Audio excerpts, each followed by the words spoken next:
Enggak, Miss Nurul. Okay, thank you, Miss Isti. Am I audible, Miss Isti? Yes, insya Allah crystal and clear. Sampai Iran dong, Miss. Alright, thank you. Bismillahirrahmanirrahim. Assalamualaikum warahmatullahi wabarakatuh. Waalaikumsalam. Waalaikumsalam. Waalaikumsalam warahmatullahi wabarakatuh. So, Abi pun. Ya pun. Okay. Pun. So, Pak Eka, if we are great, everyone with say tabi pun, there will be ya pun for the answer. All right. Welcome back to Omelette online learning of online meeting of English language teaching training series that this program hosted by English Education Study Program usually hold in Ramadan month. All right, in this Ramadan month, this session is the third one. Before this session, there are many speakers that has been joined through this online meeting. And then for this session, I'm truly honored to be your moderator today related to this today's topics about extensive reading and beyond. It's about an input, media, and language learning on L1 and also L2. All right, before going to the main discussion, for the first, chance, I'll give it to Mr. Rido for giving us a opening remark. For Mr. Rido, the screen is yours. Yeah, okay. Thank you, Miss Nurul, as a moderator. Ya. Right, izin semuanya, para peserta. Bismillahirrahmanirrahim. Assalamualaikum warahmatullahi wabarakatuh. Alhamdulillah, selamat sore dan salam sejahtera bagi kita semua. Puji syukur kehadirat Allah Subhanahu wa Ta'ala. Suara saya terdengar jernih ya? Jerry, Mister. Ya, puji syukur kehadirat Allah Subhanahu wa Ta'ala yang telah memberikan kita nikmat kesehatan, kesempatan sehingga kita bisa berkumpul dalam forum yang mudah-mudahan penuh berkah di sore hari ini. Salawat serta salam tidak lupa kita sanjungkan kepada Nabi Muhammad SAW. Mudah-mudahan kita mendapatkan syafaatnya di hari akhir nanti. Amin ya Rabbal Alamin. Yang tentu yang saya hormati narasumber yang luar biasa pada sore hari ini, Pak Dr. Kristianus Iwayan Eka Budiarta MA dari Sampurna University, yang kita bisa panggil Pak Eka. Kemudian narasumber yang kedua, Pak Bambang Irfani, Ph.D. dari UIN Raden Intan Lampung, kampus kita sendiri yang biasa kita panggil Mr. Bambang. Kemudian yang saya banggakan seluruh peserta, kemudian para mahasiswa yang mengikuti webinar sore hari ini, luar biasa. Terima kasih, selamat datang di webinar ya, hasil kolaborasi dengan IERA yang tentu bertajuk pada extensive reading and beyond ya, input, media, and then L1 in language and learning. Tentunya saya sangat mengapresiasi kedalaman materi yang akan kita bahas, yang mungkin ada dua narasumber yang akan membedah bagaimana extensive reading berevolusi di era digital, begitu ya. Kira-kira begitu yang saya baca dari judul umumnya. Dari Pak Eka kita mungkin boleh jadi akan belajar bagaimana kebiasaan mahasiswa dalam menggunakan media sosial dan video yang bisa itu menjadi pintu gerbang kepada misalnya vocabulary ya. Nah, kemudian Mr. Bambang mungkin saja kita akan meninjau ulang peran bagaimana bahasa ibu atau L1 dalam pembelajaran bahasa asing ya. Jadi sebuah perspektif penting untuk melihat first language sebagai pendukung kognitif ya yang sangat strategis. Jadi bagi saya dua pilar ini, media and language first, adalah kunci untuk memberikan input mungkin ya yang kaya dan relevan bagi pembelajaran bahasa di masa kini.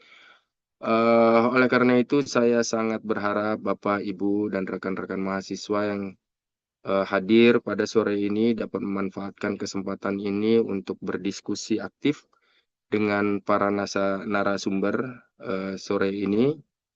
Kita mencoba untuk membuka pikiran kita untuk strategi-strategi baru yang mungkin selama ini belum kita optimalkan di ruang kelas. Jadi sekali lagi saya ingin menyampaikan apresiasi dan terima kasih setinggi-tingginya kepada tim, khususnya para kedua narasumber kita dan kemudian para audiens. Selamat mengikuti webinar. Semoga diskusi ini tidak hanya berhenti di sini, tetapi benar-benar memicu inovasi baru dalam praktek pengajaran dan pembelajaran kita ke depan. Mungkin itu saja yang bisa saya sampaikan. Selamat berdiskusi. Mudah-mudahan kita mendapatkan insight yang baru pada sore hari ini.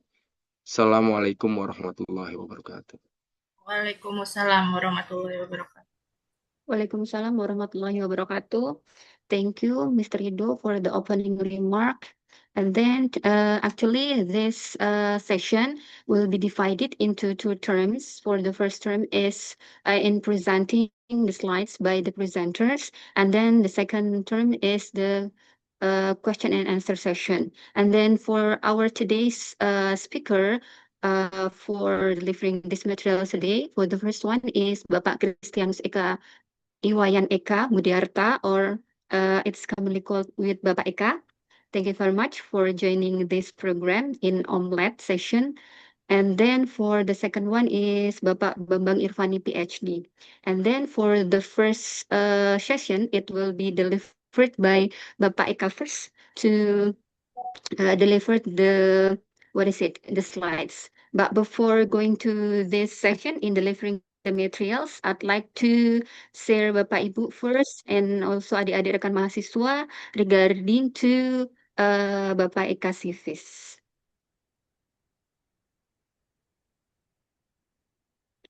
Actually, this CV is directly joined with Pak Bambang. Therefore, I'd like to share the CVs of Pak Bambang first, then Pak Wayan.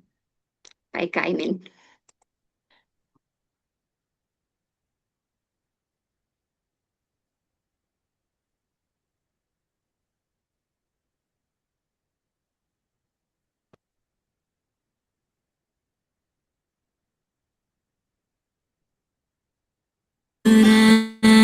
Beranikan diri, kan ku kejar mimpi, dan ku terbang tinggi. Tak ada kata tidak, ku pasti bisa. Dan ku coba lagi, ditemani pagi. Tak ada yang tak mungkin, ku pasti bisa.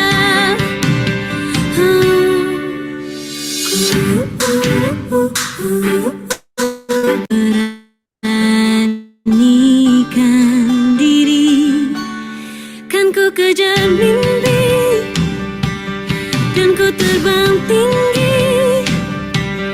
Tak ada kata tidak, ku pasti bisa. Dan ku coba lagi, ditemani pagi. Tak ada yang tak mungkin, ku pasti bisa.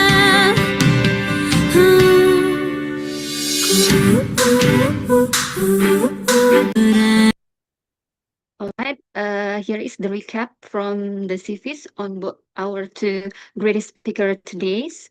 And now directly go to the first presenter, Bapak Eka. The screen is yours.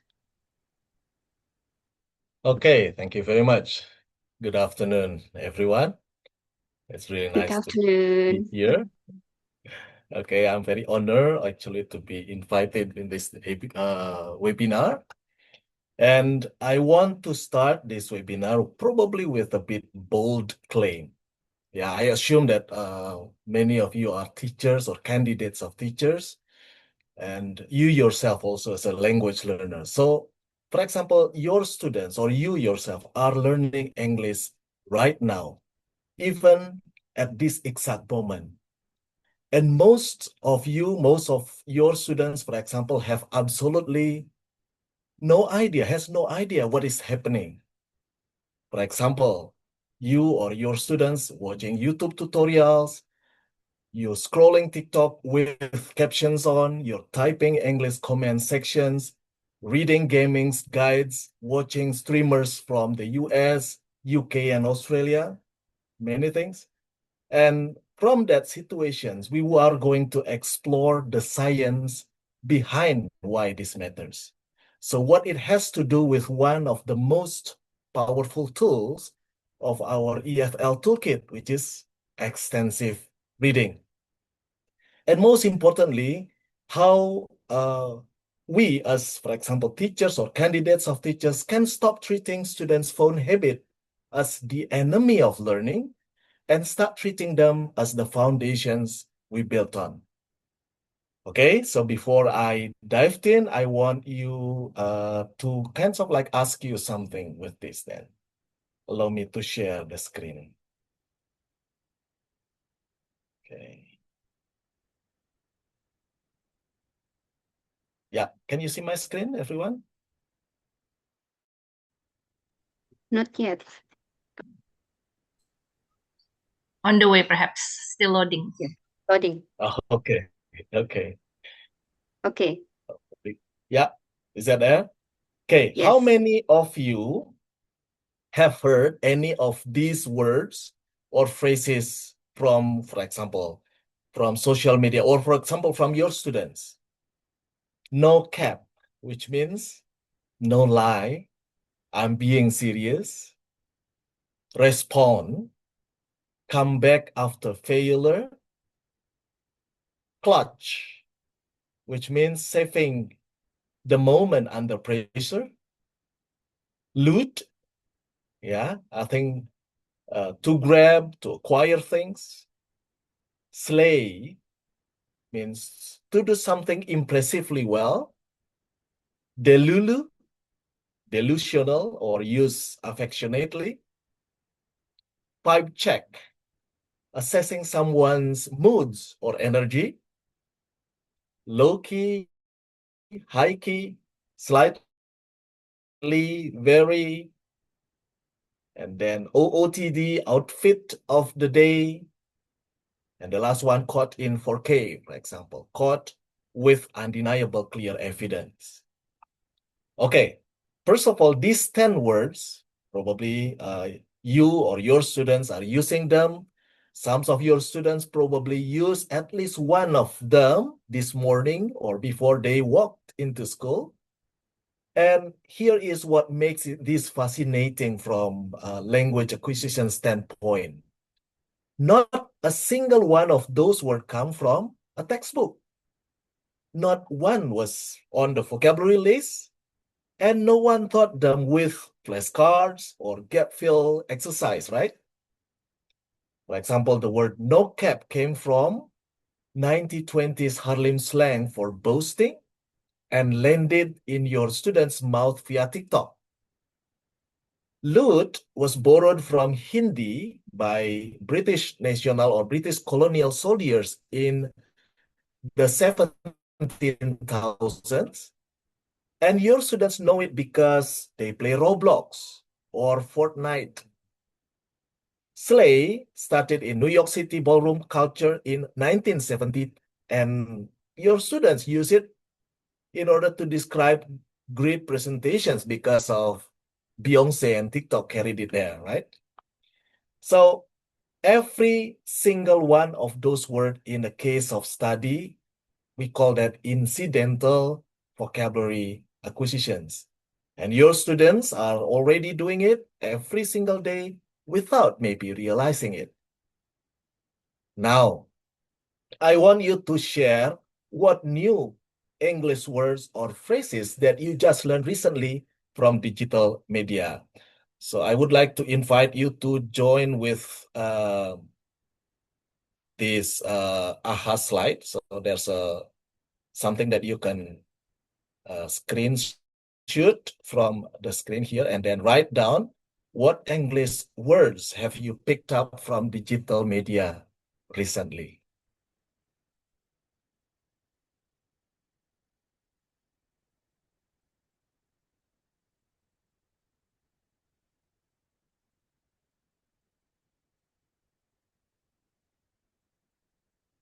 Or you can, if you use computer, you can write down ahaslide.com by entering this code, URNZJ.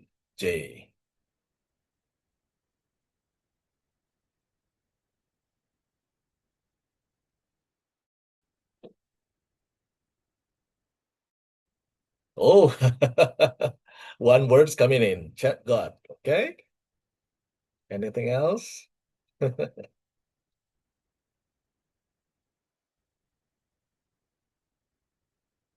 Usually, Gen Alpha people, young students at the moment, because you're very familiar with that, then I believe you will learn easily from social media, from TikTok, from playing games, online games. Yeah, so that's gonna be very popular. Anyone else wants to share something?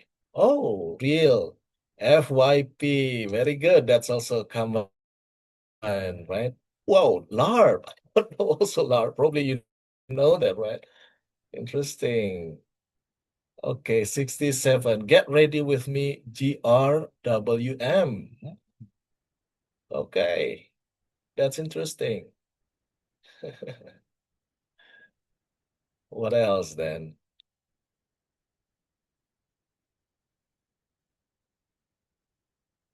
So indeed, lots of new vocabulary recently being used, right? So, and that they are very interesting to learn.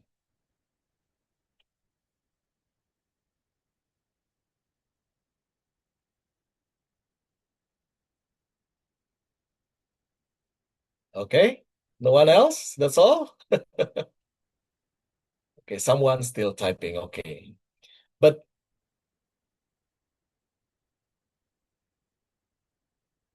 okay, so thank you very much. And probably later on we can continue. Oh, what else then? Is there any, oh, something which is written a bit black here then, yeah. Cannot really see that. Okay, but while waiting, later on, probably aesthetic, the word aesthetic. Okay. Random is common then. Thank you. So let me continue then. Nah, let's ground ourselves with some data because if you are going to make the case that digital media is building vocabulary, we need to know what students are actually doing with this. So do you know that 8.5 hours, the average daily screen time for Indonesian youth? Not 8 hours of reading, but 8.5 hours of screen of all kinds. 74%, the proportions of TikTok content consumed by Indonesian teenagers that is in English. So even on a platform that feels very local and personal, 3/4 of what they are watching and hearing is our target language. 62%, the share of students who voluntarily enable English subtitles and captions, not because a teacher told them to, but because it helps them follow along. YouTube is the #1 platform. 94% of Indonesian teens use it regularly, most with English audio, and students who play online games in English scores an average of 23% higher in English comprehensions than peers who don't game. Interesting, right? So no assignment or no assign actually them to do something like homework in this case. The exposure is happening, but then the questions, are we capturing this? Or are we capturing these all activities then?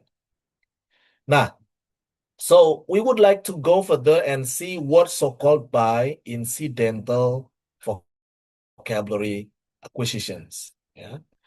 So IVA or incidental vocabulary acquisitions is it's you see in the screen here. Then the other definitions come from Nations and Webb, two of the most cited researchers in vocabulary acquisitions. Vocabulary gains that occurs as a byproduct of reading, listening, or watching content without the learner's deliberate intention to learn new words. So that's what's so-called by incidental vocabulary acquisitions. So the key phrase, without deliberate intention. So think about that those 10 words that I mentioned before, we just looked at. For example, the word no cap, respond, loot, slay. Your students or the students weren't trying to build vocabulary. They were watching a gamer explain a clutch play, for example, laughing at a TikTok skit, scrolling comment sections at midnight, and vocabulary happened anyway. Now the question, how does it work? There are 4 mechanisms said here. First, repeated exposure in meaningful context. The words appears again and again until the meaning clicks. Second, low anxiety and enjoyable input that makes the students relax and entertain. Their brain are not in the exam survival mode, then that's happened. The third one, words get paired with context clues, visual, audio, situational, just like those etymologies that we traced. And fourth, automatic recall builds over time. Now, look at the comparisons on the right. Yeah, IVA versus explicit learning. IVA, low effort, massive scale, high enjoyment, high retentions, but moderate depth. While explicit learning, yeah, that's the opposite. High effort, limited scale, lower enjoyment, but real depth. Now, the takeaway, what is that? They are not opponents. They are partners. The phone build the foundations, the classroom depends it. And the IVA. So we would like to see here then, right? So there is a solid theoretical grounding for this. 3 frameworks, all of which many of you will recognize from your SLA or second language class, right? And applied directly to what is happening to your student's phone. For example, the first one is question, input, hypothesis. I think almost everyone familiar with this, yeah? So acquisition happens when learners receive input slightly beyond their current level. This is what we call I+1. Now, TikTok videos are an ideal I+1 environment. The visual context, facial expressions, on-screen action, caption, sounds makes words comprehensible even before the students knows them. The brain fills the gap. Exactly same mechanisms that unlock slay or no cap. The second one is the affective filter hypothesis, also from Creation. Yeah, so stress and anxiety, slow acquisitions. Comedy content, gaming streams, viral social media lower that barriers actually. The students is loving, they're curious to know, the affective filter drops and vocabulary enters more freely. The third one is Nations repetitions threshold. So a word needs roughly 10 to 15 meaningful encounters before it is incidentally acquired. Students watching the same YouTube channel every week, playing the same game daily, will exceed that threshold naturally without ever opening a dictionary. That's exactly how loot went from the Sanskrit of word to Roblox, for example, to your classroom. So, comprehensible context, yeah, low anxiety and high volume repetitions. TikTok, YouTube, and gaming check all these 3 boxes. Now, actually, let's have a look on any research behind this. So, this is the evidence then, yeah. So, if you can see here, then there are this bar chart, yeah, compares incidental vocabulary gains across media types against a textbook control group. YouTube with subtitles, 38% above the control group, the highest gain. TikTok with captions, 31%. Gaming streams, 29%. Social media, 22%. The control group baseline is 18%. Even the most passive form of consumption, social media scrolling, for example, outperforms the textbook baseline. And the more linguistically rich the input, audio plus text plus visual, the higher the gain. Now, for additional findings, 6 to 10 weeks of casual viewing is enough to incidentally acquire to 50 to 100 new words, not a semester. 6 to 10 weeks. 70%, 78% even, yeah, retention rate when the words appear in captions and audio simultaneously. And students with 3 or more hours of daily English media consumption show 2.4 times the vocabulary breadth of those who don't. And overall, the research point is in one direction, yeah. Digital media works, not instead of formal learning, in addition to it. Okay, now let's try to bridge the IVA with extensive reading. Oh, before that, I want you to kind of like share a little bit which digital media you or your student most access or for use actually for English exposure. Is that social media posts? Is that gaming streams? Is that YouTube titles? Is that TikTok captions? I want to see which one actually among you or among your students or among the people around you. Oh, TikTok caption. Okay. Yeah. As we can predict, yeah. So okay, any other probably that you can share? Gaming streams, yeah, wow, I believe so. YouTube, okay. So far, 3 participants pick, and then probably if you can add some more. So we'll see which one is gonna be more.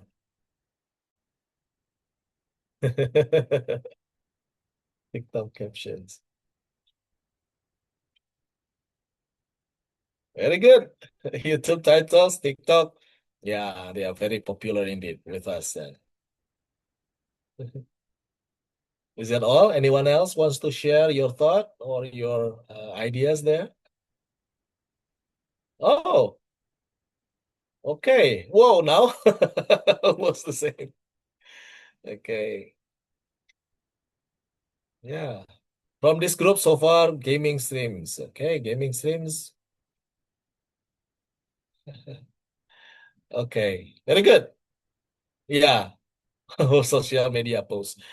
Okay, so all of these actually get very strong influence. Yeah, we can see here that social media posts is quite it's dominant so far. Very good. So let's move to the next one. So this is bridging the IVA and extensive reading. Now we come to the central argument. digital IVA and extensive reading are not two separate words, as I mentioned before. They are two roads at the same destinations, and they are most powerful when they work together. On the left, we can see over there what digital IVA does well. So visual and audio context clues, instant, repeated exposure, high motivations, vocabulary breadth. Students learn many words across many topics. And informal registers mastery, for example, the slangs, colloquials, everyday speech. Think of everything that opening words table, all informal, all high frequency, all acquired through screen-based joy.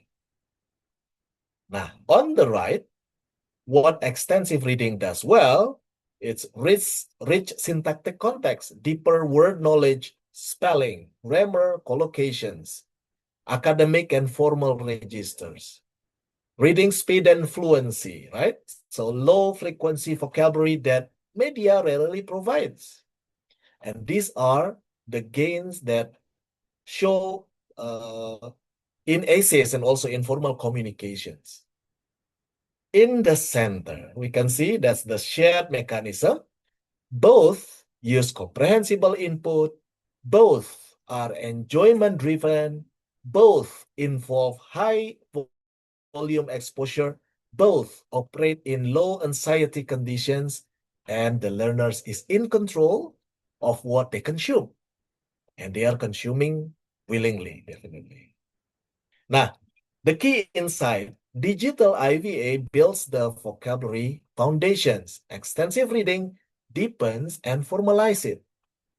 Students who do both outperform students who do either alone, right?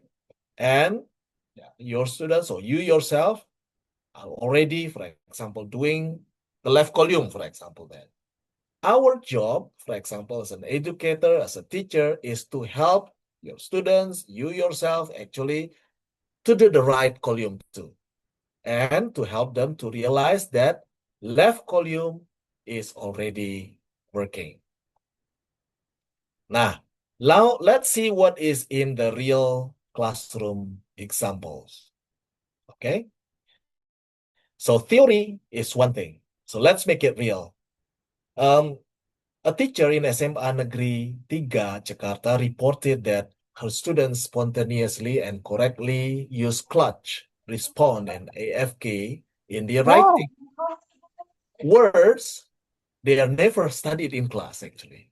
They learn them from Roblox or PUBG, yeah, and this one is actually underlined by Sunfist.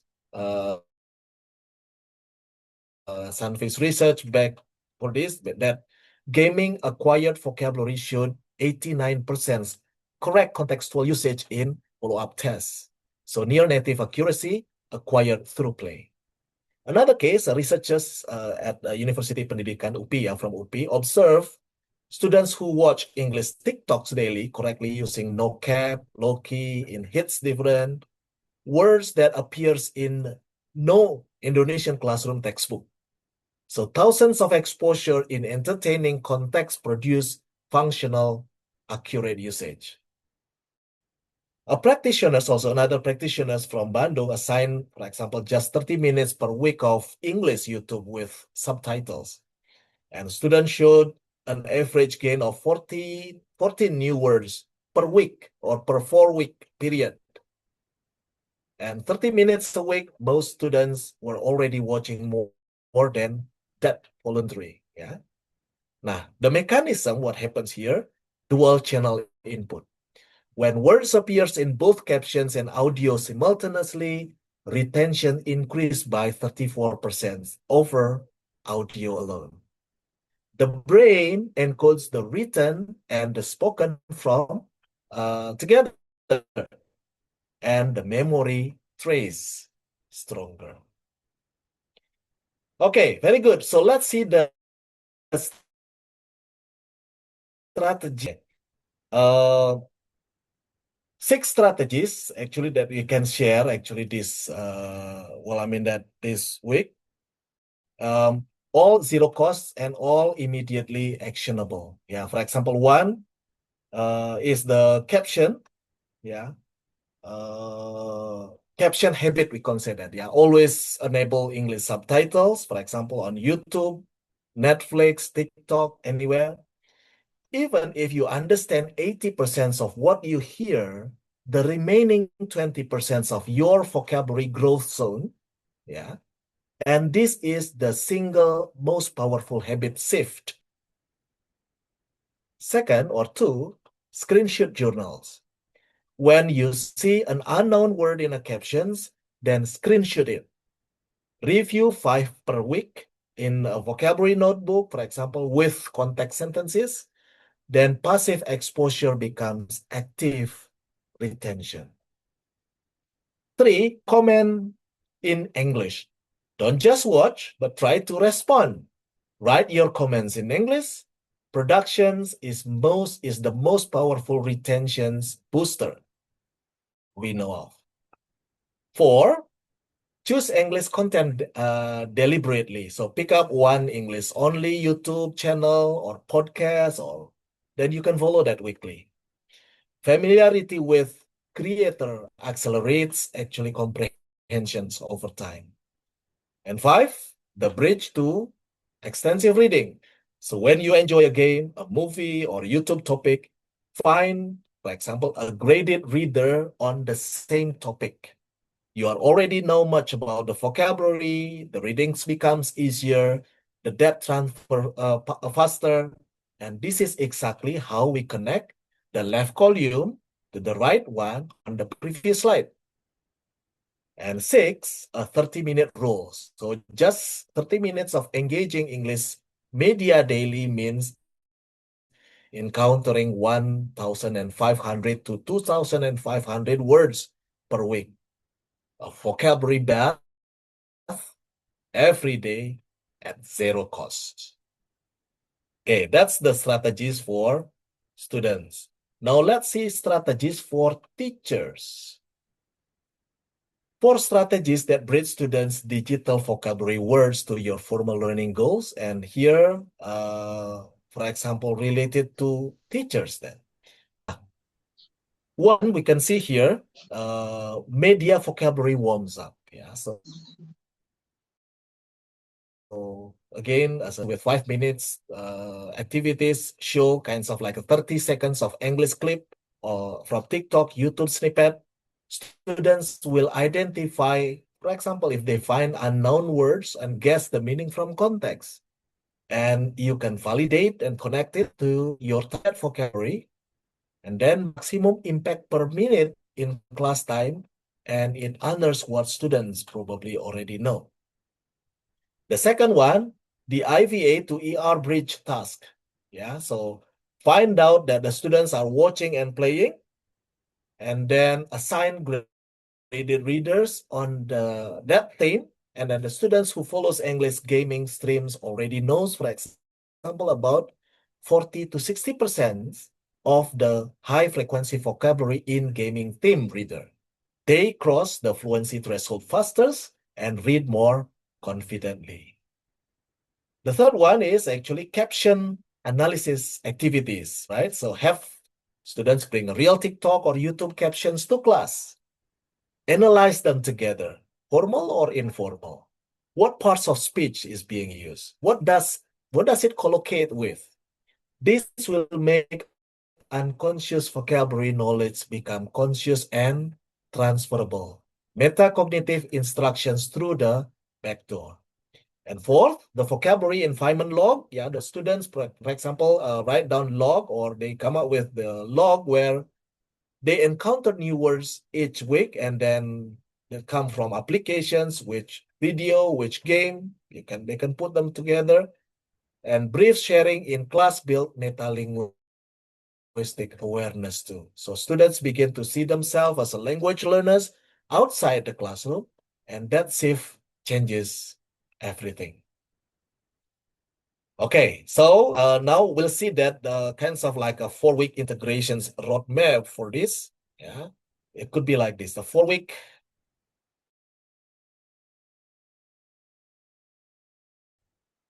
awareness and extensive reading to your classroom. Okay, not a radical curriculum overhaul, but that's a gentle integrations. For example, in week 1, we built awareness, introduced the concepts of perfect starting point. Students, for example, do a media audit. They can track English screen from time for track English screen time for 1 week and log, for example, the words they encounter daily. And the goal is again observations, but not intervention yet. Nah, in week 2, for example, this is activations. Yeah, what we can do. And then assign one English YouTube channel, for example, for students to follow. And students will enable captions on all content and screenshot 3 unknown words, for example, per day.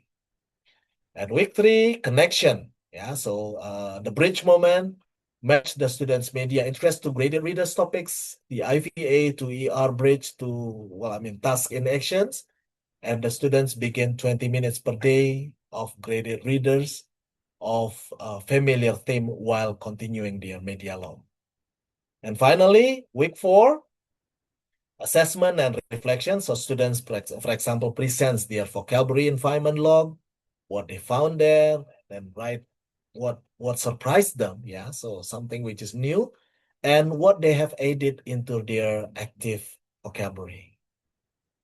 Okay, I think that's all. And this is the next one. This is the little bit about key takeaways of what I just mentioned before. That number 1, IVA is real and measurable. So your students, for example, are gaining 50 to 100 words or more per month through organic digital consumptions, including every word that opening table, for example.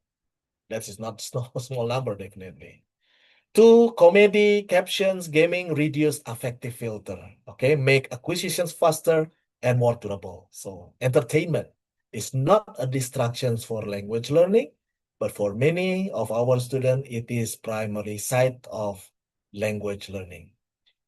The third one, digital IVA and extensive reading share the same core mechanisms: comprehensible input, enjoyment, high volume, low anxiety, autonomous consumptions. And they amplify each other. Yeah, so together they produce results neither achieves alone. And then fourth, the bridge strategies that are simple and low preps. Yeah, from 5 minutes media warm up, caption journal, and so on. The last one, this is my favorite. Yeah, the phone is in everyone's pocket in the most underestimated vocabulary acquisition tools we, for example, have ever had access to. So we have a generations of learners bathing in English every single day. Our job is to help them see it, name it, and build on it. Okay, I think that's all what I can say today. Thank you very much. Appreciate for all your time and participation. Thank you. All right, thank you, Pak Eka, for such kind of an insightful materials that has been presented here in slides. And then for the Q&A sessions, I think it can be continued also after this one. I mean, for the second presenters, and then we can directly discuss the whole 2 materials at once. All right. Again, then since the rain has stopped, maybe at the beginning of our starting in this session, every participant has unstable connection to do such kinds of a photo session. And right now, the rain has stopped, and I think everyone can open cam, and then we can take a photo first.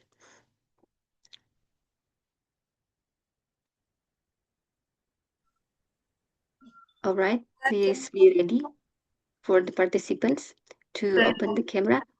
Miss Isti, be ready for take the photo. Moment. We are still waiting for some participants to turn on the camera. Right. please, the audience. There are 3 slides, Miss. Okay.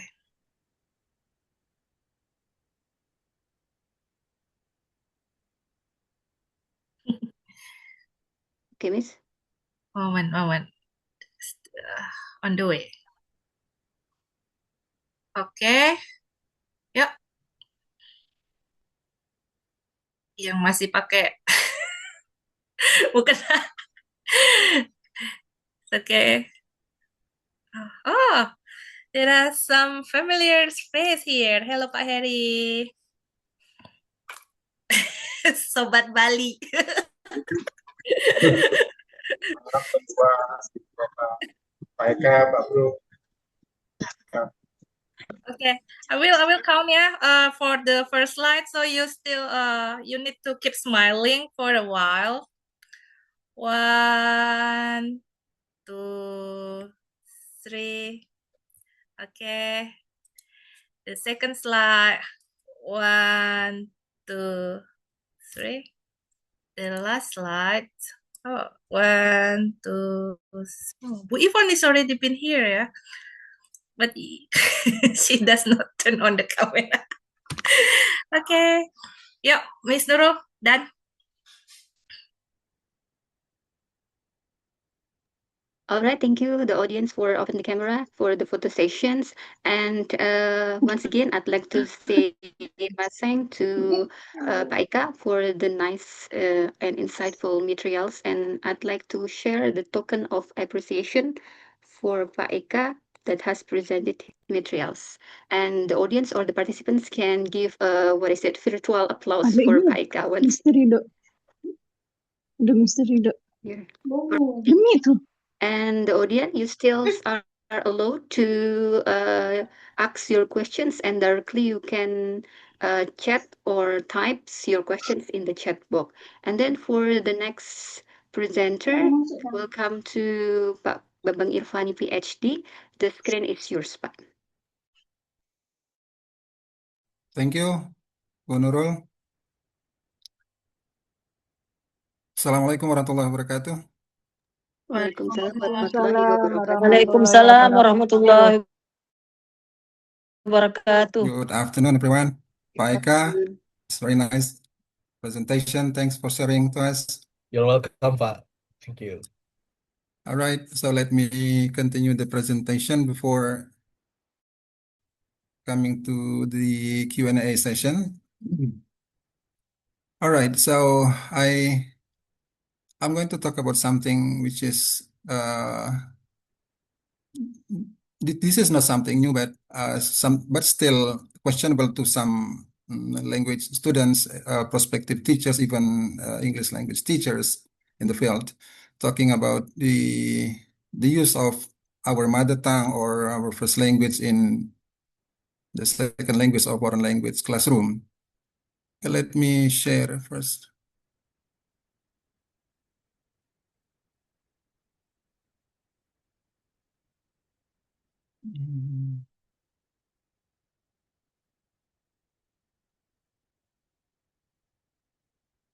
All right. Is it there, Bu Nurul? Yes, Pak. Yes. All right, thank you. Okay, so I'm going to talk about first language used in the second language learning, past and present views and practices. Yeah, there has been a long debate and controversy about the use of mother tongue in second language learning. I remember very well, I started teaching English in 1996 at a national scale English course here in Lampung. And this English course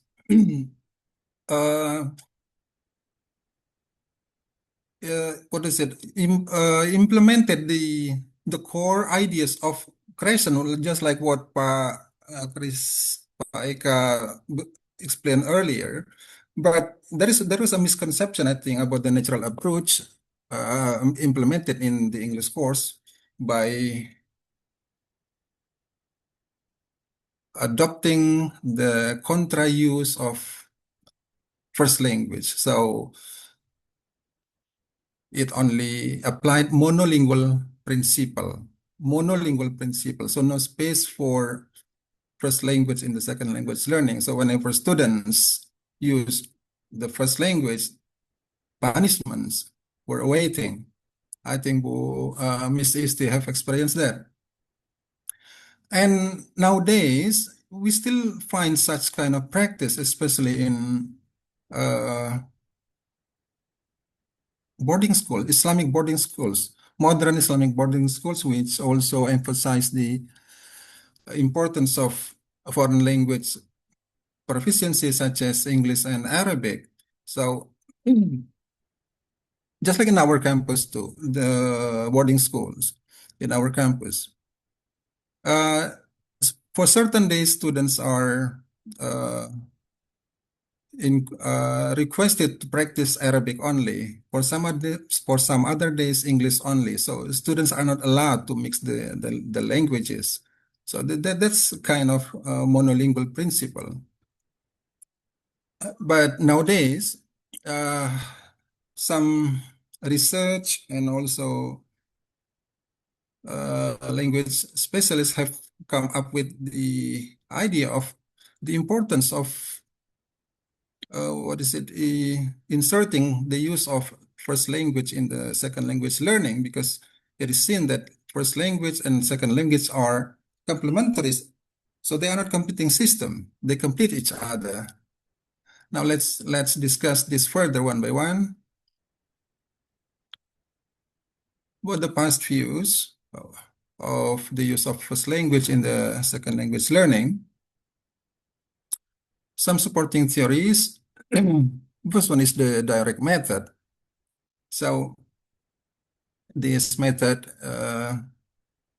promotes the natural acquisition through conversation, and for this purpose, there is no room for target for first language, so only the target language used in the classroom practice. It also happens to audiolingual method through the repetitive drills and then the structural habit formation.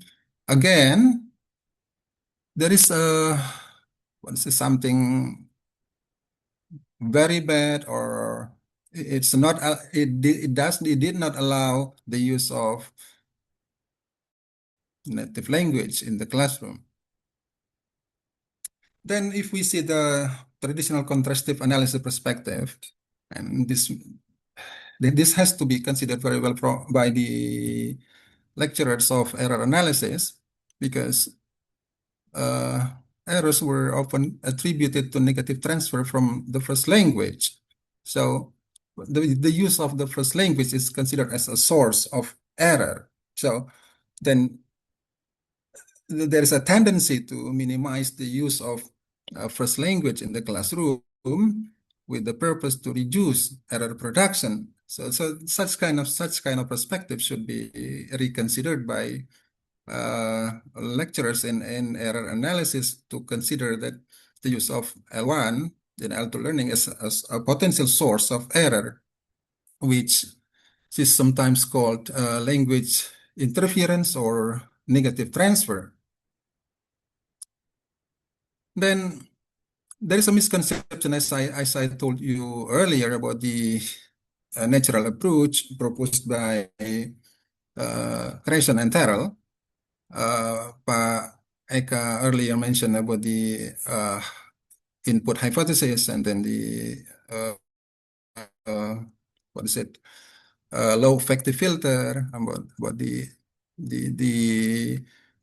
high level of exposure. It's okay. So actually, Crescent and Terrell do not prohibit the use of L1 and L2 learning, but they only propose to optimize the exposure of the target language. Doesn't mean to not to use the first language at all, but there is a misconception among the English educators by forbidding the use of L1 in L2 to optimize the exposure of the target language. All right, how about the present use of L1 in L2 learning? Tips on the first language use. So first language is an integral part of learner's existing linguistic knowledge. So it is considered as an integral part. So there is no separation between the first language, second language, third language, and so on. And the learners naturally rely on first language for internal processing, such as planning, hypothesis testing, and problem solving. So naturally, we will think in our mother tongue, naturally. So whenever we are exposed to something new, then we will process it internally, mentally, and we use our mother tongue naturally. And then mental translation and cross-linguistic comparison can reduce cognitive load, especially for lower proficiency learners, and can support deeper understanding of second language structures. So the lower the student's level of proficiency in the target language, of course, they require more exposure of the target language. But don't forget, due to their low proficiency level, the use of first language, is very substantial in the process of their learning. Next, about the sociocultural theory of mind, which is created by Vygotsky in 1978. So according to sociocultural theory, language functions as a mediating tool for thinking and learning.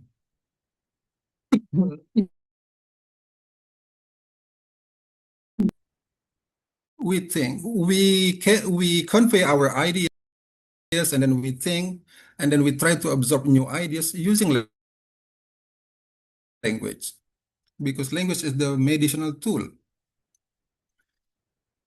And then first language allows learners to scaffold understanding, regulate cognitive activity, and collaborate effectively with peers within the zone of proximal development. So in the structural theory, TNED, there is a proposition of interaction. So knowledge is distributed through interaction. So there is a process of it is called intramental process between one individual to another individual using language, and then to absorb the new knowledge, then the intermental process is also happening, again using language. In this case, the first language, that is the private speech. In the private speech process, there is the use of language, especially using the first language. And then there is the process of scaffolding. Yeah, there is the process of scaffolding. It means to mediate or to help learners, to help someone to acquire new knowledge with the help of others. Next.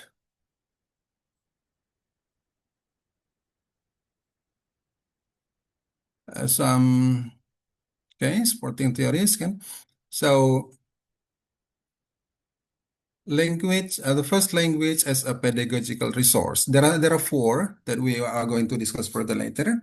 And then second one is the plurilingualism, and then translanguaging, and multilingualism. Let's see the supporting theories that promote the use of L1 in L2 learning, but there is a question mark for multilingualism that we'll discuss further later on. Okay, so the first language as a pedagogical resource. So it is considered that First language is a legitimate pedagogical tool when used strategically. So when used strategically, so there should be considerations there. So English teachers must be very careful. And then first language can be effective for explaining complex grammatical concepts, clarifying abstract vocabulary, sorry, managing classroom interaction, and providing effective support according to Macaro and Nation. And importantly, this perspective does not advocate unrestricted L1 use, but emphasizes principled decision making. Okay, so it is possible to use L1, but must be with care. Next, okay, this is plurilingualism.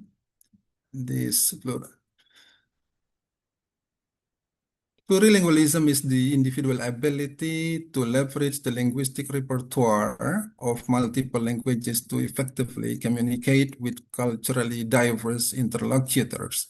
This is from Council of Europe in 2001. So this approach, and we can say that this approach is the importance of multilingual individuals, especially in Europe. This is from this approach is introduced in Europe in the end of the 21st century. So the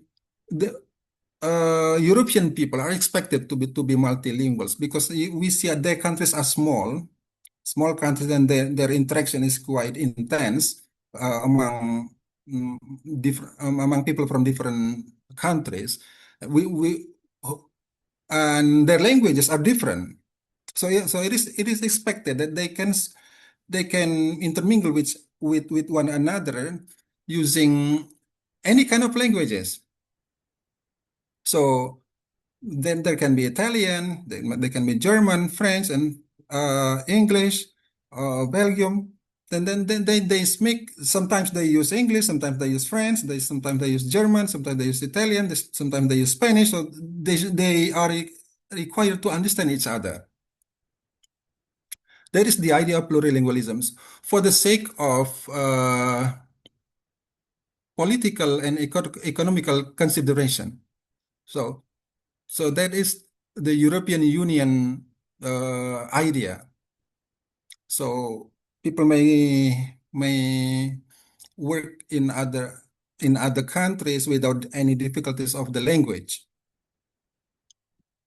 Then, in practice, pedagogically, the primary goal of second or foreign language learning is no longer focused on fully mastering a couple of languages, but rather on being partially competent in numerous languages.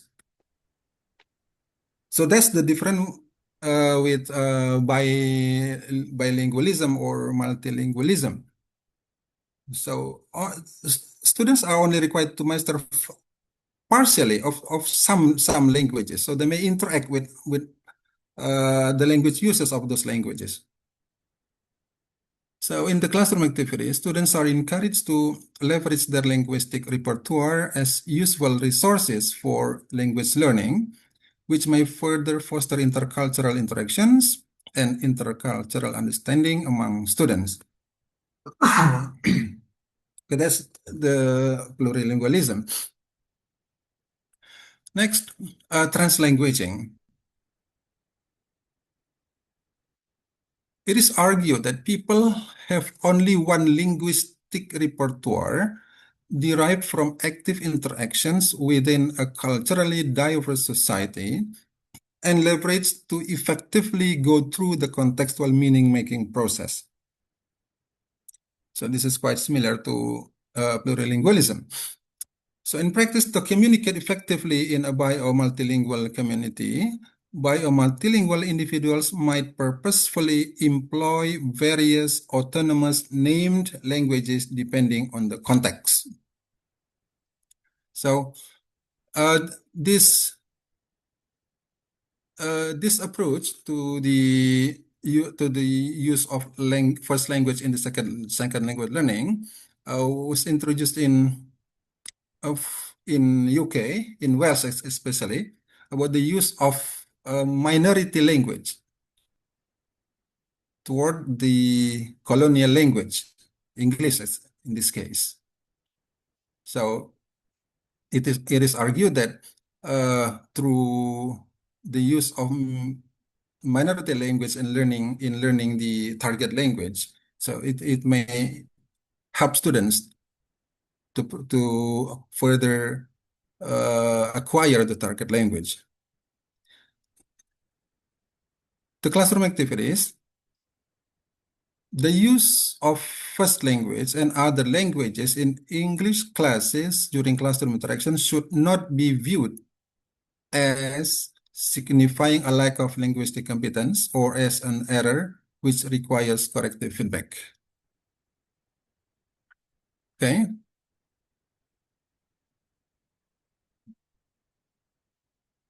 Next, how about multilingualism? So does this promote the use of L1 in L2 learning? Multilingualism can be defined as the ability of societies, institutions, groups, and individuals to engage on a regular basis with more than one language in their day-to-day lives. So a multilingual individual is anyone who can communicate in more than one language, be it active through speaking and writing or passive through listening and reading. So that's the multilingualism, multilingual or bilingual or even trilingual. So fully mastering several languages. So quite different from the idea of the plurilingualism and translanguaging. So only partially, but in the view of multilingualism, there should be full mastery of some languages. So in practice, no language interference is allowed during the instructional process, and this represents only a continuation practice of monolingualism within bilingual or multilingual circumstances. So this approach, in short, does not promote the use of L1 in L2 learning. There should be separation.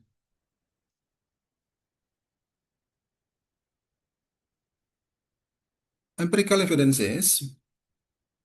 studies suggest that limited and purposeful first language use does not reduce second language exposure or achievement.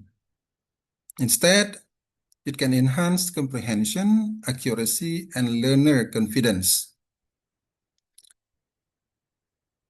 So the pedagogical implication, teachers are encouraged to employ L1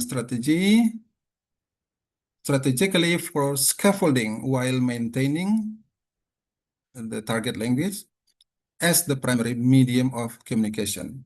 So it's okay for teachers, especially sometimes, to use the first language, but with certain purposes, so must be with care. And teacher education programs, just like our study program, should explicitly address L1 use. So our students as prospective teachers must be well informed about the possibility of using mother tongue in the classroom, because it is inevitable. We live in multilingual society. So our students should be equipped with the ability, with the strategies how to deal with multilingual students and make good use of their mother tongue to leverage the mastery of the target language, in this case, English. Then helping teachers develop informed classroom language policies rather than relying on institution or ideological assumptions. So that should be for the discussion in the curriculum. What's it? And curriculum and syllabus about the use of L1 in L2 learning, maybe in certain subjects. Okay, when to use L1? some research suggests that teachers are expected by students to use L1, or if some teachers think that they should use L1 when checking students' understanding, and then introducing new vocabulary, uh, explaining grammatical rules, then explaining the lesson goals and emphasis, reprimanding and scolding students, in motivating students, maintaining a new flow of the lesson, and making humor with the students. However, too much use of mother tongue or first language may negatively affect the attainment of learning objectives of the target language, so must be careful. And worse, it may impair students' the second language proficiency. So we teachers and prospective teachers, we must bear in mind about it's okay the possibility to use L1, but must be with care, not in order not to negatively affect our students' proficiency. All right. Conclusion. Current research supports a balanced and principled use of the first language that facilitates learning without undermining second language exposure. Ultimately, effective language teaching requires flexible, context-sensitive pedagogy informed by theory and empirical evidence rather than rigid monolingual norms. Okay, that's all, I think. Thank you. I'll give time back to the moderator. Assalamualaikum warahmatullahi wabarakatuh.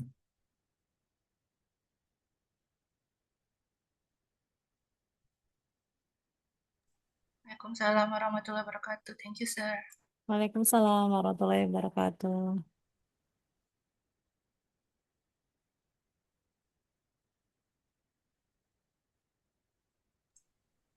Miss Nurul, are you still there? I think that she is freezing. Miss Nurul? Oh, okay. You're back. Okay, can you hear my voice clearly, Miss Isti? Yes. Alright. Sebenarnya saya sudah bicara tadi, tapi ternyata saya freeze ya. Alright, thank you, Pak Bambang, for sharing us about the use of L1 and also L2 in the implementations, and also have given us the examples on the implementations of the L1 and L2. Actually, for the next session is question and answer session.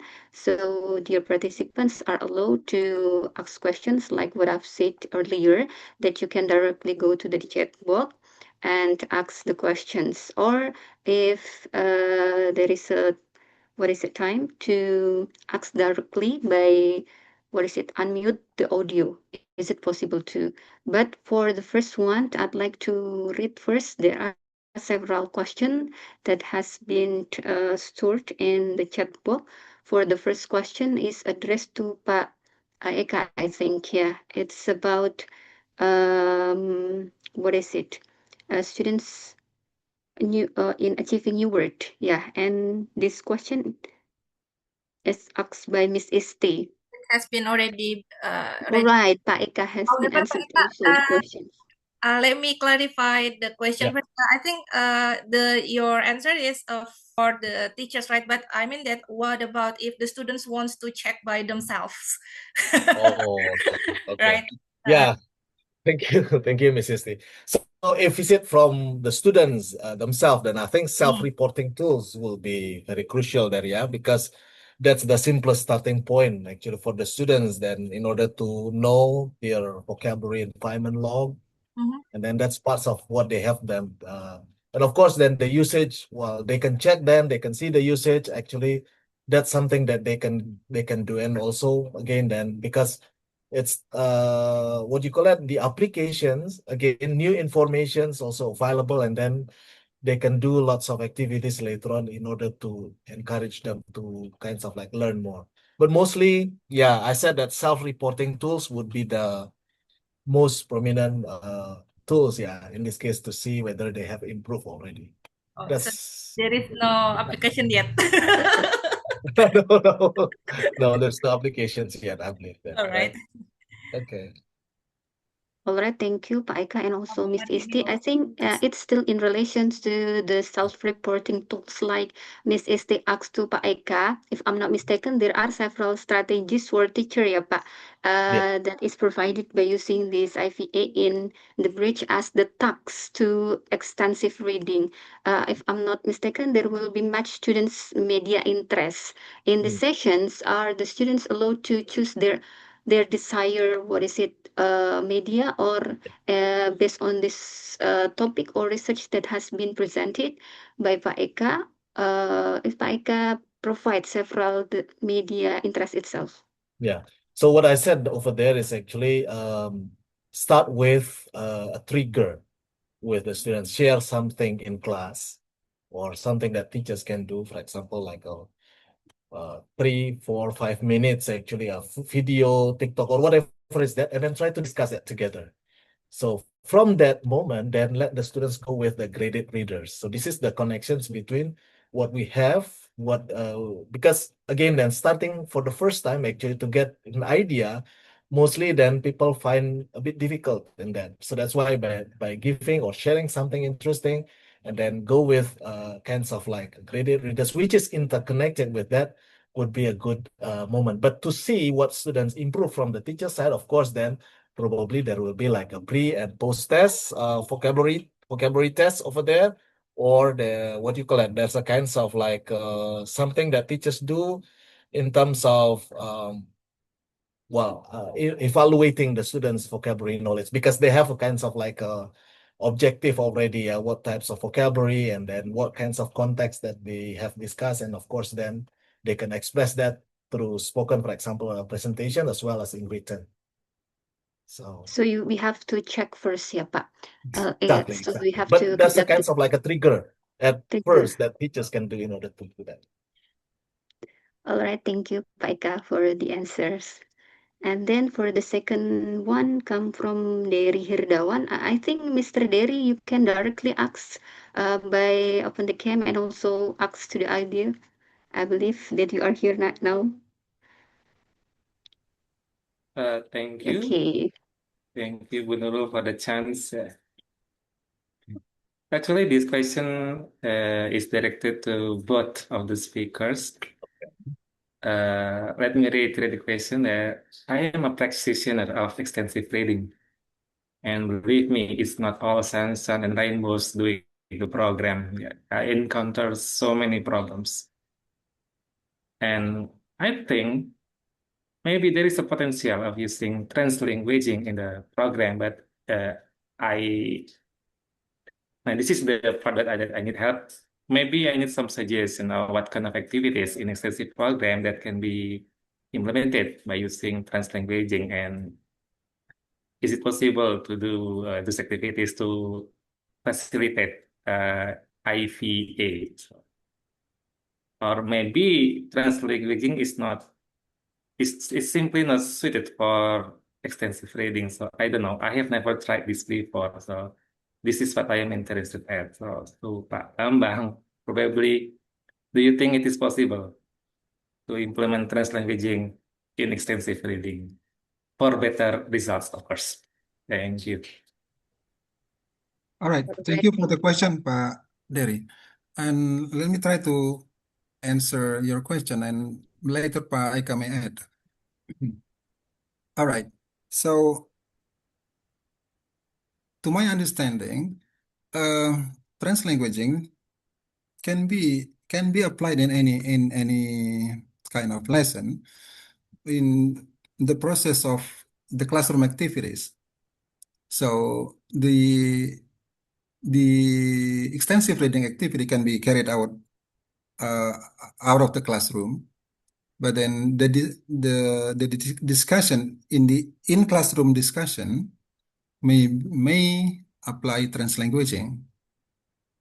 We're talking about the idea that they have read, talking about the new things that they have found out during their extensive reading activities, and while discussed in the classroom, the translanguaging can be used.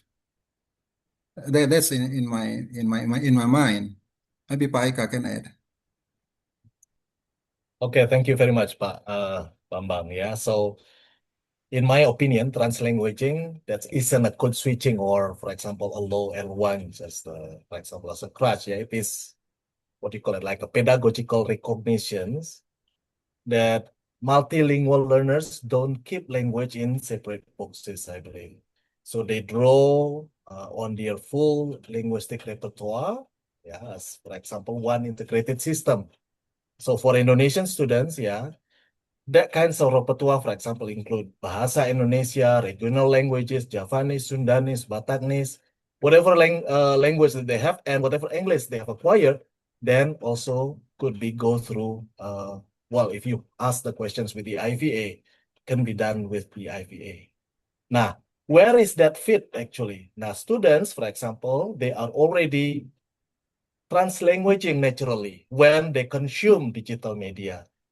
They watch English TikTok, process meaning partly in Bahasa, laugh in Javanese, then they type comments mixing all those three. Yeah, I mean, the vocabulary acquisition's happening that moment, but isn't purely English. So it's a kind of like anchored in their full linguistic system.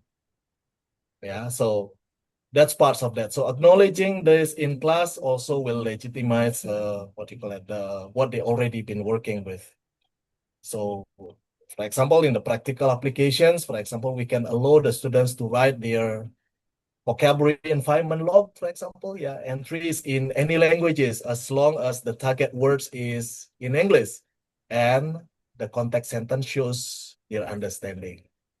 Also during warm-ups, for example, we can let the students to discuss what a word means in Bahasa first before arriving to English definitions.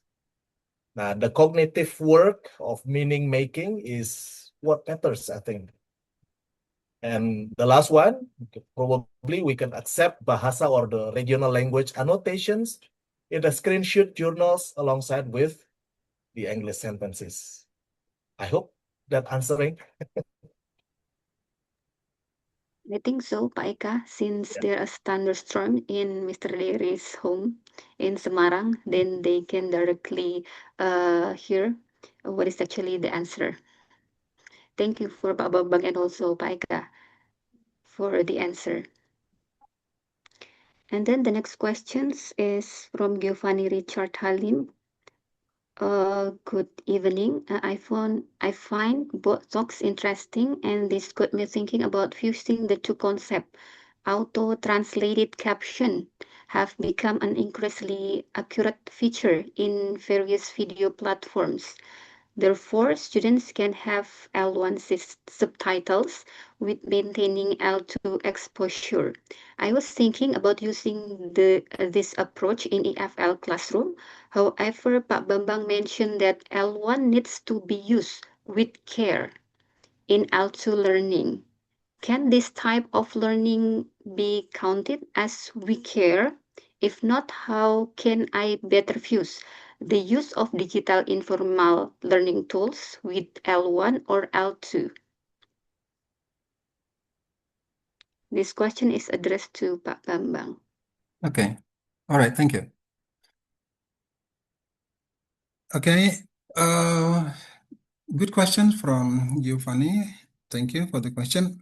All right. So what I mean by the use of L1 in L2 must be with care, we have to consider the student's proficiency level. The lower the student's proficiency level, the more opportunity for teachers to use the L1, or the higher the student's proficiency level of the target language, the less exposure of L1 should be used. So if you plan to use subtitles, use L1 subtitles, I think it is applicable.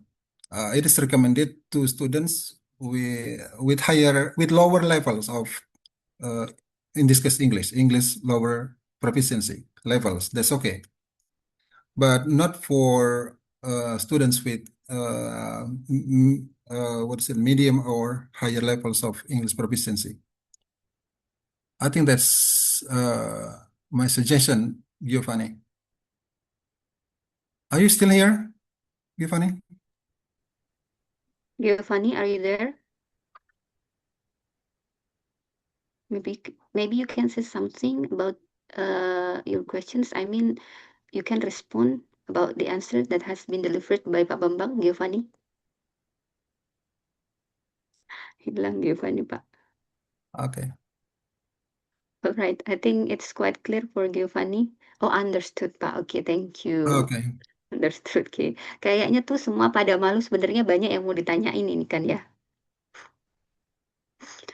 All right, the next question from M. Syed Wijaya. Teaching English to the students in schools classroom is challenging. Pak Bambang, students do not start with the same level of ability, which make it difficult for English teacher to determine the most appropriate approaches, strategies, and techniques to help each students develop their English individually. In the contrary, English courses usually place students in classes with similar abilities based on placement test result. Couldn't this placement test be implemented in school classroom, Pak? Or I guess this is why we put a lot of exposure in English courses compared to school classroom, and the result students who take English courses perform better than those who do not. How about this one, Pak Bambang? Okay. Yeah, this is the biggest challenge of teaching English at schools in Indonesia, especially big size, and then the varied proficiency of students. The gap is quite huge, and their motivation to learn English is also not good. Some students, yes, but mostly no. And then how to deal with this? Okay, and that's why the government decides that the English learning at schools is test oriented, and the test is objective test. To make it simple, with objective test. So if it is subjective test with speaking and then with writing, it will be more complicated considering the conditions in our country. Okay. There should be further discussion, Pak Syed, yeah, how to deal with this phenomenon regarding the classrooms in our country. But nowadays, I think in state-owned schools, the number of students is around 30. Is around 30. So considering the size is not that big anymore. But considering the gap, now the gap of the students' proficiency, that is the problem. That's why there are some strategies, something like uh, peer teaching or peer tutoring. Then, yeah, if we see the sociocultural theory approach using the peer scaffolding, so through peer tutoring, the peer scaffolding may affect. So how to group the students? There's teachers must group the students considering the students' capacity. So don't put students with weak capabilities in one group, then another group with high capability. Now, so reconsider the students' ability when grouping the students. And I think that that's the best way through grouping the students and then identifying the students' early ability to put them in groups with the group leader who are assigned to help the friends, it is impossible to give them placement tests just like at English courses and to put them in different classes. It will break the order of the classroom arrangement already.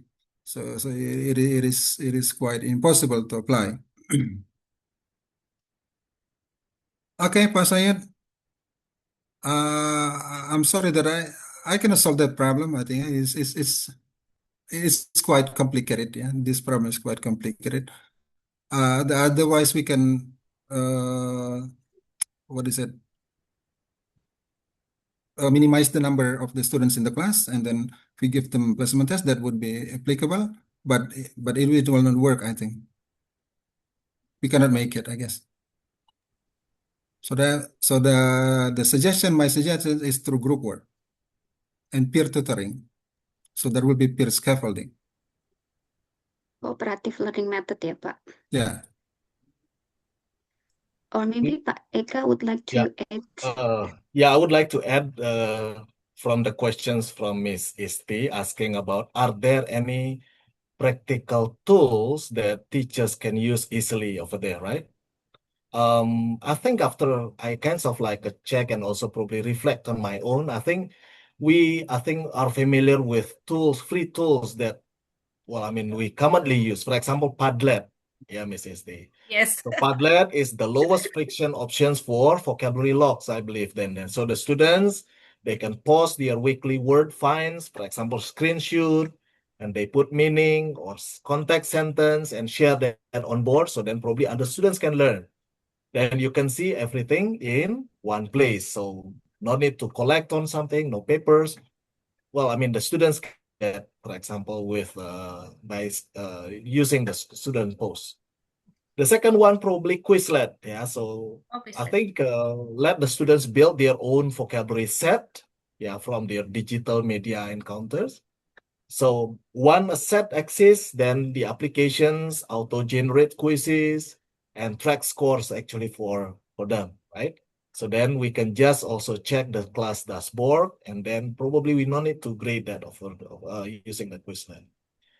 The third one, we can use Google Classroom or Google Form and Sheets, yeah, because this could be like our closed media. Well, I mean that we can write down weekly words words log, and also with one form auto-collected and the spreadsheet. I think that's going to be very simple. So because we can see in a glance who submitted, who didn't, well, I mean that with submit without opening a single notebook, so we can trace them.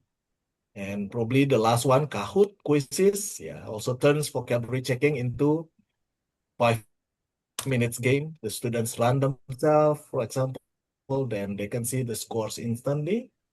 So zero marking time to sometimes. I hope that's also give ideas. Sometimes the students, We have that actually. Yeah, the students are too lazy, right, to use Exactly. the application unless the teachers or the lecturer ask them to access those applications. Yeah. So, okay, thank you, Pak. Thank you, Miss. Right, thank you, Pak Eka, for the reinforcement for Miss Esti's questions. And now on, I saw somebody would like to raise hand, Ibu Martini. You can unmute your audio and start to ask.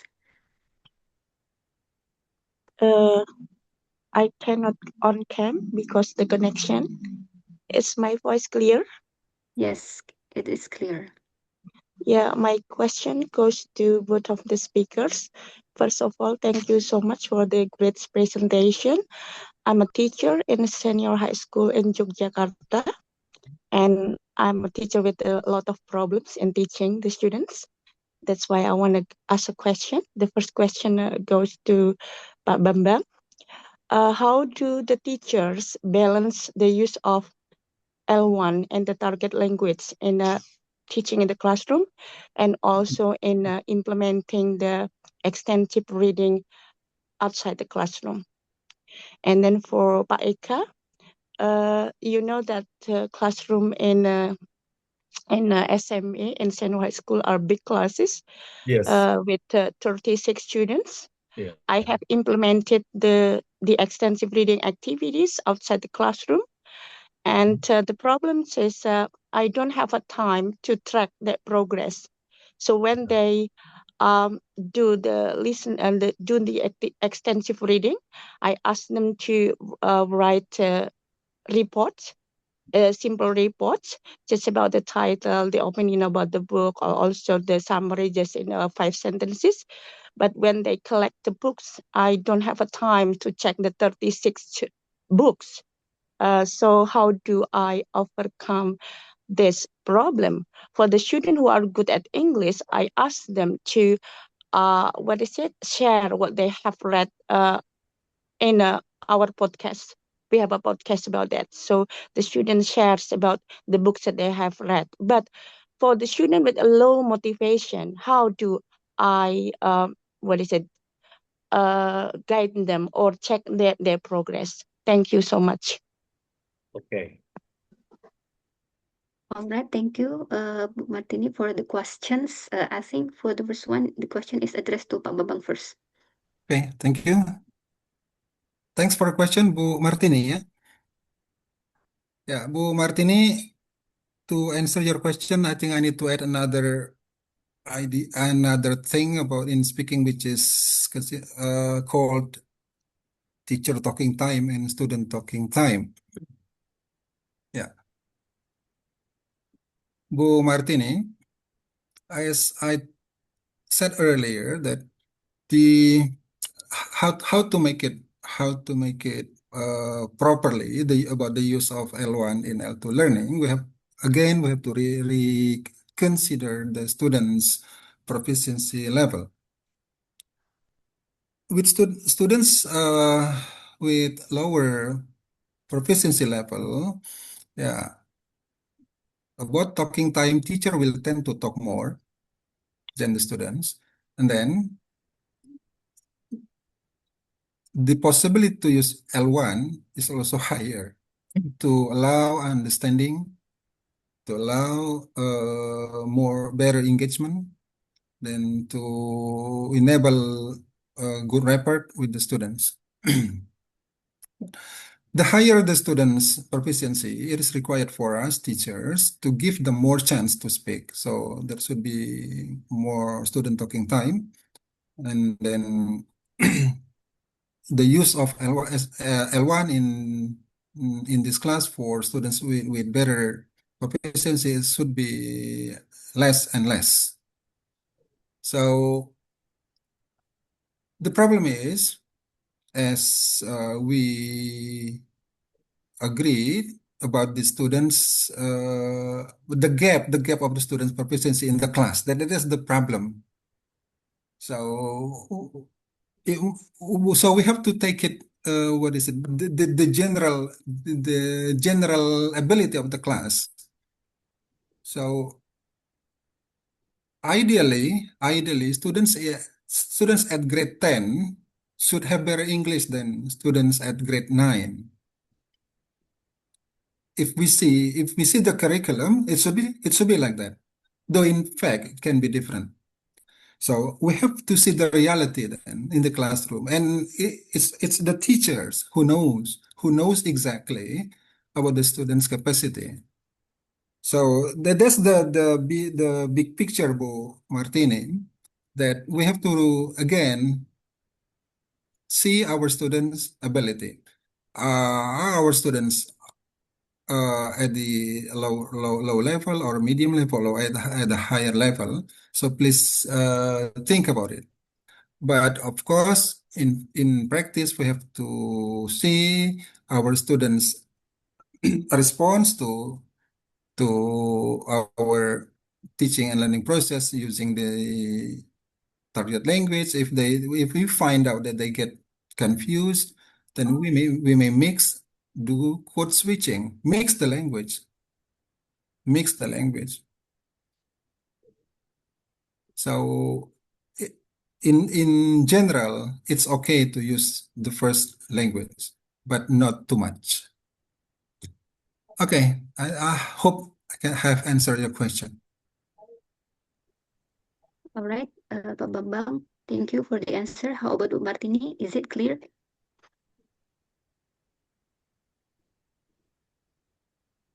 It's clear, but again, that's the proficiency of the students are mixed. That the difficulties that the teachers what it face in the reality. And the experience in my school that we have a short visit from the student from Australia, so they only use the target language. For the student who have a high proficiency of English, they can respond, but only some. That most of the students having a low proficiency in English, so they don't get the benefit with the visit of the students from Australia in my school. That's the problem. Yeah, that's exactly. Students with lower level, when they are exposed with the monolingual principle, they will not learn anything. They will get nothing. So that there should be intervention, Bu. There should be intervention from the local teachers or from the more capable friends, then to add a little bit translation or to translate some difficult or confusing words to promote understanding. Okay, thank you so much. All Okay, right, thank you. I think the next The part is me, second Bu slide. Martin. Yeah. Okay. For me, I think low motivations usually isn't laziness, yeah, Bu. Yeah, I think probably it's disconnections. So students who feel the task has nothing to do with their actual life won't engage mostly then. So the tracking system itself needs to feel relevant, I think. So not like other schools, for example, requirement on the top of everything else. Then we can do that actually with, for example, by adapting this. And the good news actually, IVA actually it's unique. They have a unique positions, yeah, because you're asking the students to report on things they are already doing. Nah, for example, for big classes misalnya. So don't track individuals, then track the class collectively first. As I said before, then we can use share Padlet, Google Sheet, yeah, where anyone can contribute, removes the pressures of teaching of the teachers, for example, is watching you or watching me specifically. So low motivation students, for example, often contribute when it's anonymous, yeah, or for example, low stake, or when, for example, they won't submit individual work. That's the first. The second one, probably we can use peer tracking instead of teacher tracking. So assign vocabulary partners or small group of 3 or 4, then the partners check each other's weekly word log, but not you as the teacher. So you can only check that, for example, group submitted, or for example, yeah, in that kinds of that, yeah, in the context. So one glance at, for example, this process, then it will help us. Yeah. So for this then. And the last one, for example, then we can use the gamify leaderboard passively. For example, when we play quizzes or Kahoot, yeah, I think the class leaderboard updates automatically. And you don't need to manage that, but it managed by itself. So that's the one for big classes. For low motivation students specifically, for example, then instead of asking them to write down log of 5 words per week, probably one English word anywhere, probably on their phone, that will be possible. Yeah. And let them meet with the platform. For example, if they are in the WhatsApp, for example, well, WhatsApp is very common, yeah. But the things is, for example, go with a group of, I'm thinking about like a WhatsApp group when they can update something, if possible, yeah. Or for example, then they use also reaction-based acknowledgement. For example, when the students post a word, and then even a simple one, then ask them to react with thumb or heart immediately, and don't comment, don't correct, just react. So for these kinds of low motivation students, probably it will give them like a little bit more activity. I mean that opportunity to share and also to contribute. So that's what I'm thinking actually, Bu Martini. I hope that answering for the big classes, especially for and also the low motivation students. Thank you.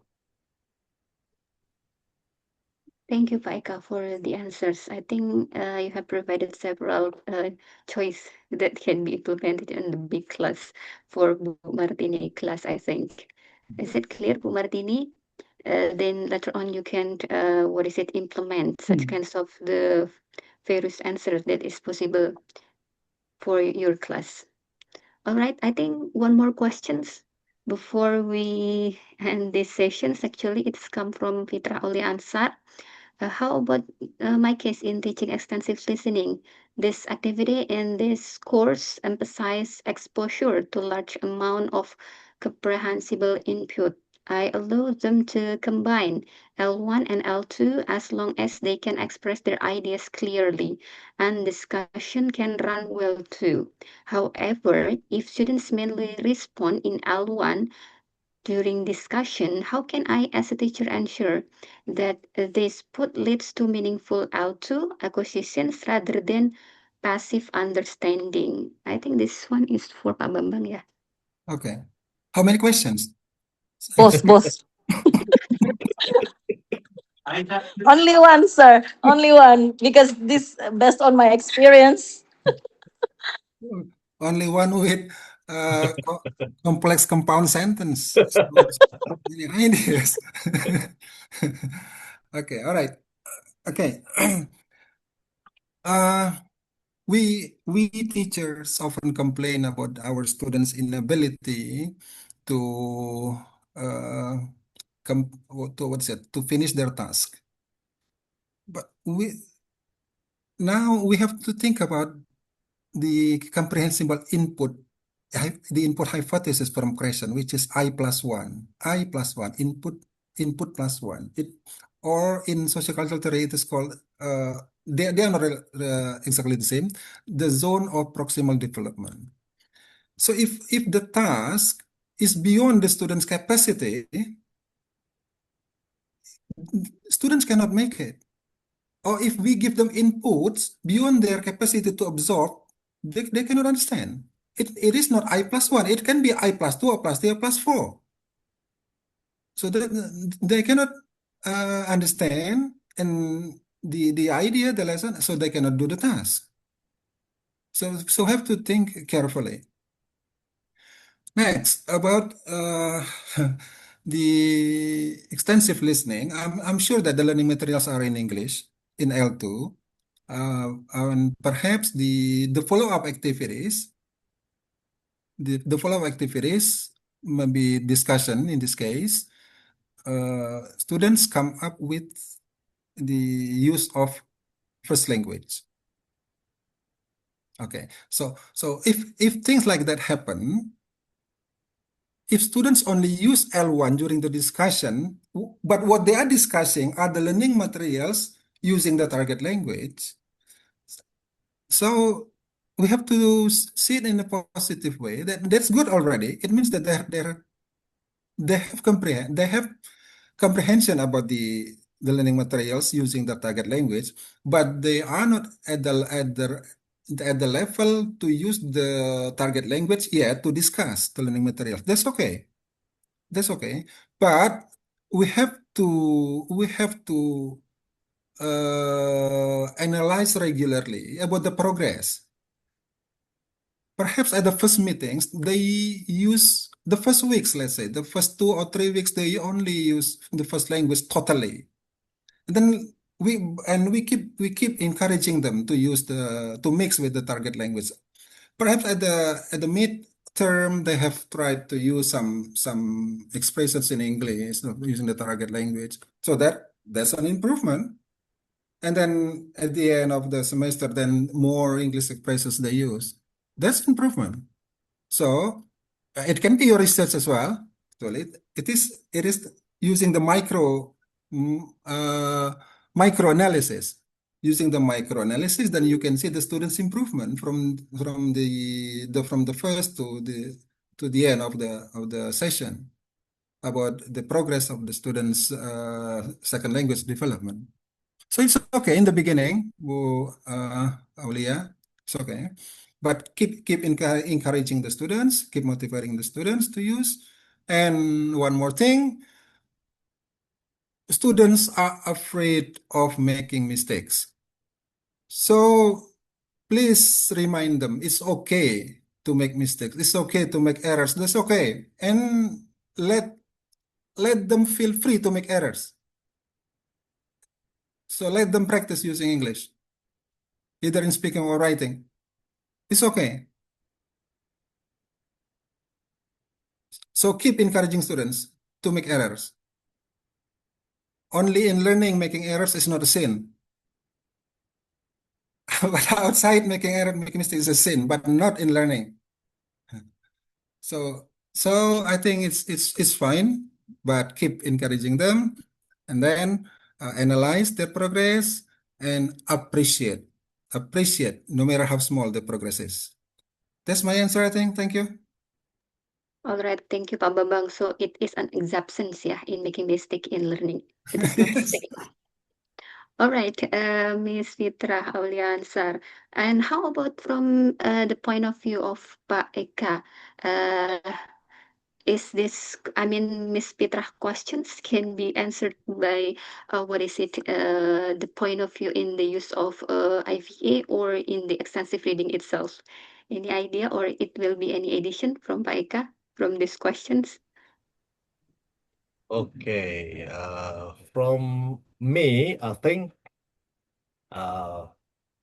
let me see then, yeah. Yeah, again, allowing, for example, L1 lowers, for example, the affective filters. That's actually something which is gonna be the honest tensions actually for us, yeah.